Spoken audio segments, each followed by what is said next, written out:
Plot अवैध, plotting अवैध, मकान अवैध या विकास प्राधिकरण के द्वारा हर शहर में की जा रही धुआंधार बिल्डोजर कार्यवाही अवैध। जी हां, आज इसी मुद्दे पर बात करेंगे हम इस वीडियो में। बने रहिएगा लास्ट तक। कुछ सवाल है मेरे, प्रशासन के सामने रखना चाहूंगा आप लोगों के माध्यम से। आइए देर ना करते हुए स्टार्ट करते हैं आज का वीडियो। दोस्तों, आप देख रहे हैं जिस तरीके से हर शहर में विकास प्राधिकरण की कार्यवाही जोरों पर चल रही है, बिल्डोजर बहुत तेजी से हर शहर में गरज रहा है। तो कुछ पॉइंट है मेरे जो आप लोगों के माध्यम से मैं प्रशासन से पूछना चाहता हूं। पॉइंट नंबर 1, जब किसी की प्रॉपर्टी पर, किसी के प्लाट पर, किसी की प्लॉटिंग पर बिल्डोजर चलता है, वहां पर पहुंचकर मेरे जैसा कोई व्यक्ति अगर विकास प्राधिकरण से सवाल करता है कि यह कार्यवाही क्यों हो रही है, तो विकास प्राधिकरण का अधिकारी या कर्मचारी केवल 2 से 3 बिंदु बताता है कि यह कार्यवाही क्यों हो रही है। नंबर 1 हो सकता है बताए विकास प्राधिकरण का कर्मचारी कि इस कॉलोनी का मैप अप्रूव नहीं है, इनका जो रास्ता है वो 25-30 फीट से कम का रास्ता है, जो कॉलोनी काटी गई है वो मानक विहीन कॉलोनी है, नियमानुसार कॉलोनी नहीं बनाई गई, या फिर विकास प्राधिकरण से मैप अप्रूव्ड नहीं कराया गया, या फिर यह एरिया ग्रीन जोन में है या सरकार के मास्टर प्लान में है। मैं मानता हूं आपकी बात सही है, जायज है, लेकिन मैं मानता हूं कि मैं बेवकूफ था, मैं पागल था, मैं अनपढ़ था, मैं जाहिल था। मैंने अनजाने में आपके ग्रीन बेल्ट एरिया में प्लाट ले लिया, आपके मास्टर प्लान में प्लाट ले लिया, आपके अवैध कॉलोनी में प्लाट ले लिया, क्योंकि मुझे ज्ञान नहीं था। लेकिन यहां पर सवाल बनता है, जब मैंने उस प्लॉट की रजिस्ट्री कराई, यह सवाल मेरा प्रशासन से भी है कि एक विभाग आपका जो चीजें अवैध बता रहा है, जिनके तहत प्लाट को अवैध बता रहा है, प्रॉपर्टी को अवैध बता रहा है, वो नियम क्या आपके दूसरे विभाग को नहीं पता? आपका ही विभाग है रजिस्टर्ड ऑफिस, जहां पर मेरी रजिस्ट्री टाइप की गई। टाइप करने वाला वकील वो तो अनपढ़ नहीं थे, वकील साहब तो पढ़े लिखे हैं।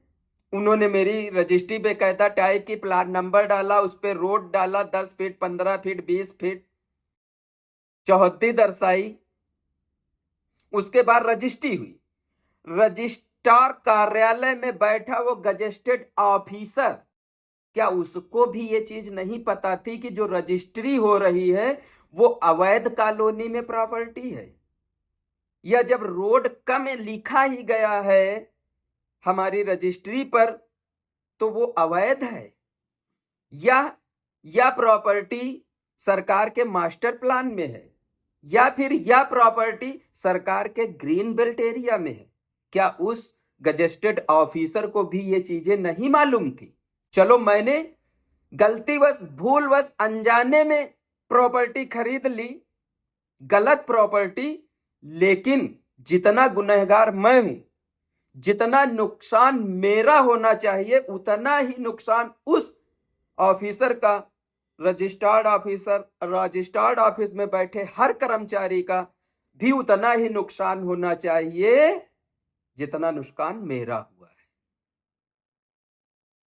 क्योंकि मैंने अनजाने में गलती की और इन लोगों ने जानबूझकर एक षड्यंत्र के तहत मेरी रजिस्ट्री करके मेरे साथ धोखाधड़ी की, जानबूझकर। पॉइंट नंबर 2, चलो ठीक है, जैसा भी है, मैंने रजिस्ट्री कराई, एक बहुत बड़ा प्रश्न बनता है, पॉइंट नंबर 2 में मैं रख रहा हूं।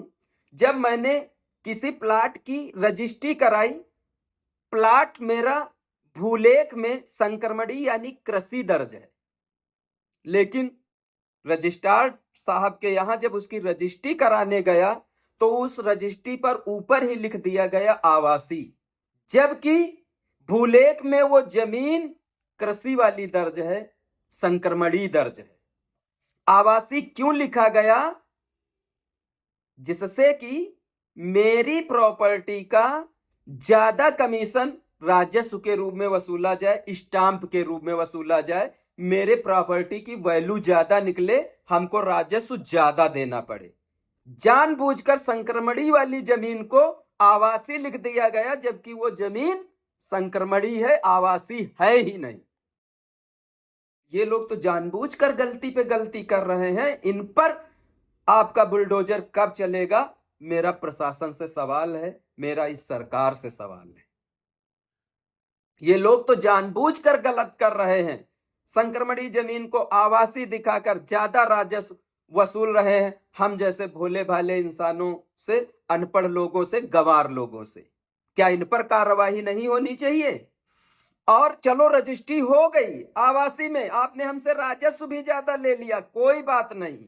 अब जब बात आ रही मुआवजा देने के लिए, वहीं पे आपका दूसरा विभाग बैठा है, विकास प्राधिकरण। वो कह रहा है भैया हम तो मुआवजा आपको संक्रमणी जमीन का देंगे, कृषि वाली जमीन का देंगे, क्योंकि भूलेख में ये जमीन कृषि दर्ज है। अब कौन समझाए भैया, कौन सही, आपका रजिस्टर्ड ऑफिस सही या आपका विकास प्राधिकरण सही?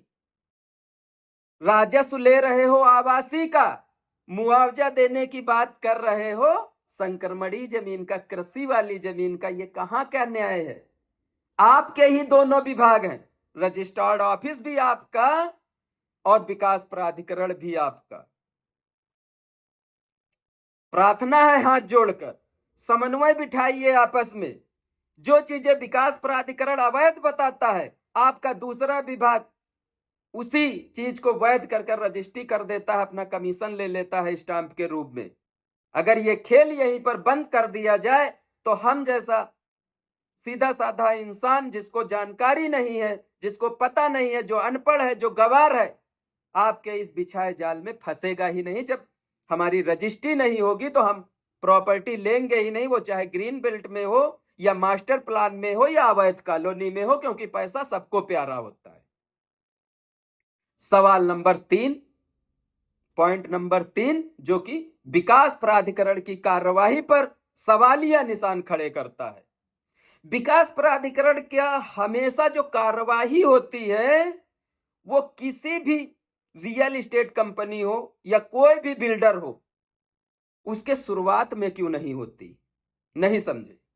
कहने का मतलब यह है कि जब कोई रियल एस्टेट कंपनी कहीं पर अपना प्रोजेक्ट डेवलप करती है, किसान से जमीन लेती है, उसके बाद उस पे रोड का काम चालू करती है, डेवलप का काम चालू करती है, 1-2 प्लाट सेल कर देती है, या कोई प्राइवेट बिल्डर कहीं पर जमीन लेता है, 1-2 घर बनाना चालू करता है, उस वक्त विकास प्राधिकरण की कार्यवाही क्यों नहीं होती?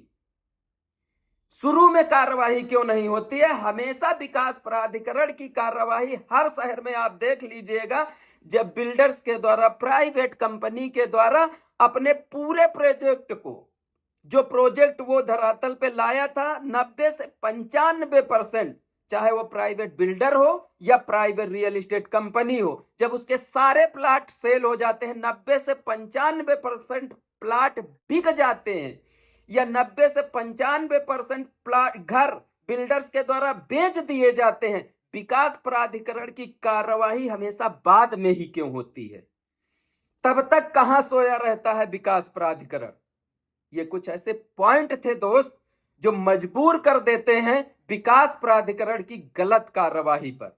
अगर आप लोग सहमत हैं तो शेयर करिएगा मेरे इस वीडियो को, हो सकता है आप लोगों के माध्यम से मेरी बातों का जवाब आप लोगों को भी मिले और मुझे भी मिले। बहुत बहुत धन्यवाद। मिलेंगे किसी नेक्स्ट वीडियो में नेक्स्ट टॉपिक के साथ, तब तक के लिए जय हिंद।